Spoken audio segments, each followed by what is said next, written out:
भ्राम्यमाण पाठागार प्रतिष्ठाता वृंदावन कुमार आयोजन क्रमे Bangomunda block council high school Vidyashree पिलांक एक भ्राम्यमाण पाठागार अनुष्ठित होता। स्कूल प्रधान शिक्षक कृष्णचंद्र सतपथी अध्यक्षता करी छात्र छात्री मानक पुस्तक मनस्क होगापी परामर्श देते। विद्यालयर सहकारी शिक्षक हरिकृष्ण साहू, मुकेश दलाई, सुमंत बेहरा, उमा जेना, अंजलि साहू, मिलन बघार, गौतम साहू प्रमुख जोगदे निजर वक्तव्य छात्र छात्री मानक समय अपचय न करी बारंबार पुस्तक पढ़ी ज्ञान आहरण करने को प्रवर्ताई। पाठागार पुस्तक को नहीं अनुष्ठित प्रतियोगितार कृति छात्र छात्री नमिता मेहर, प्रेमशिला मेहर को मानपत्र और खाता प्रदान पूर्वक उत्साहित करा जायतिला।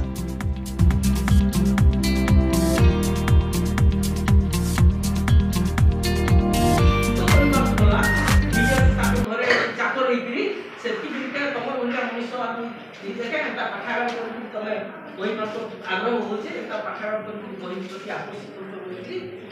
बहुत धन्यवाद देते।